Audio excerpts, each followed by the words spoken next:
Time to type. Raise your hand if you've ever used the type tool in Adobe Photoshop. And a lot of hands going up. Raise your hand if you've ever had the occasion to use the keyboard on your computer to type in programs like, Microsoft Word, whatever. And I'm sure every hand is going to go up. This is not a typing class. I remember learning how to type when I was younger from a very stern professor, Spain, as in the country, and we'd put our fingers on the home keys and we would type, and I actually got to be pretty good at typing. This, again, as I said, is not a typing class. It's how Photoshop uses type. Now, I have a document open called type101.psd. It is in your exercise files, and here is the type tool over here.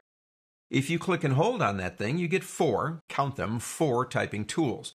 You get horizontal and vertical type, and you get horizontal and vertical type masks, which are kind of fun to work with. They are like making a selection out of type. Let's start with just plain old run-of-the-mill horizontal type. Now, if I come over here on the screen, and let me move this over too. I think you know this, but let's make sure. You don't have to create a layer for type. It creates it for you. So if I come over here and click, the first thing you are going to see is in the Layers panel, we now have a type layer. Very unique type of layer. The only thing that can go into that layer, obviously, is type. Now, it can be rasterized. In other words, it can be changed into a regular layer, but let's not worry about that yet. Let's type something in using whatever we have in terms of the font. And I'll start, and you can see how wonderful a typer I am.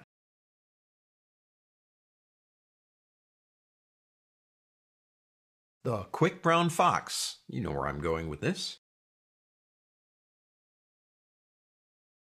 Whoa, it's not going down to the next line. Well, it's not supposed to yet. Let me back up. Press the Enter key, the return key.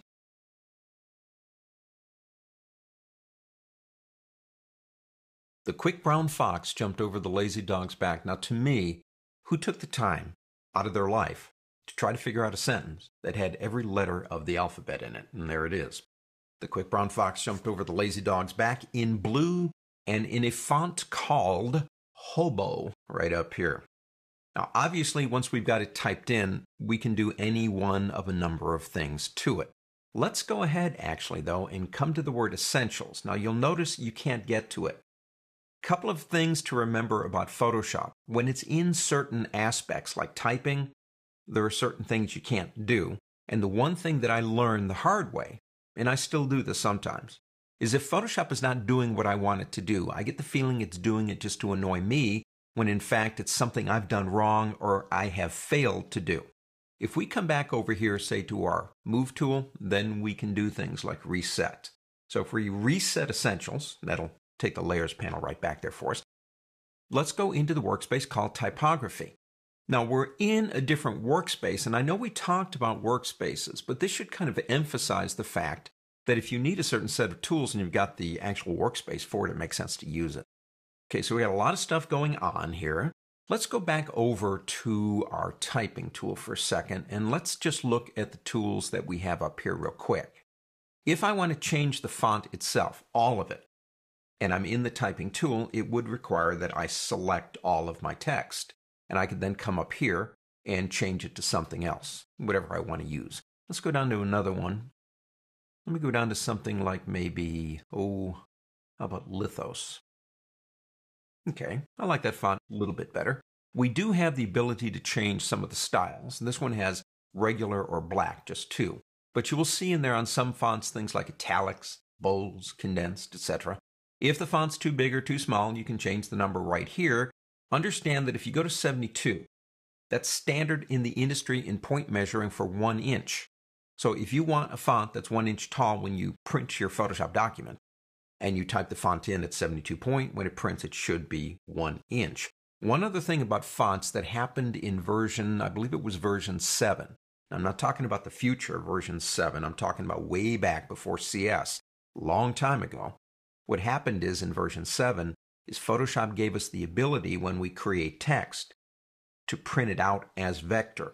Before that point, it rasterized it, and that wasn't a good thing for the quality, so that's kind of nice to know too. We have an option here for smoothing. This is anti-aliasing.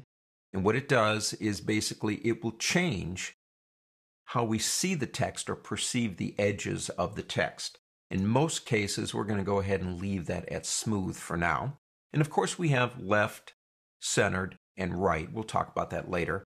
I'm not sure if I like blue as a color, so I can click here. And once I do that, I can come over here and it will automatically allow me to change the color. We have an option here for type warping. We'll get into that later. We have another one here for our character and paragraph panels, which we're going to get into in the next lesson.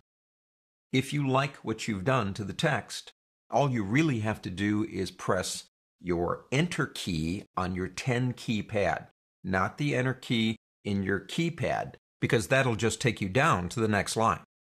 Don't want to do that. But if I press the Enter key on my 10 keypad, what that does is it kind of locks in the changes, gives me back my cursor. I can click again and begin typing more text. Now, if you don't have a 10 keypad and you want to get back up, say to here, but you want to get out of it. I know a lot of people that will come over here and they'll select the Move tool, and that kind of negates the typing tool. You don't really have to do that. Another trick, you're up here typing, but now you want another type layer. You can hold the Control key down and then press the Enter key on your keyboard, and that will take you out, just like pressing the Enter key on the 10 keypad. So, basic 101 kind of typing. Most of you guys are probably more or less familiar with this, but we will get into more detail in the upcoming lessons. On to the next.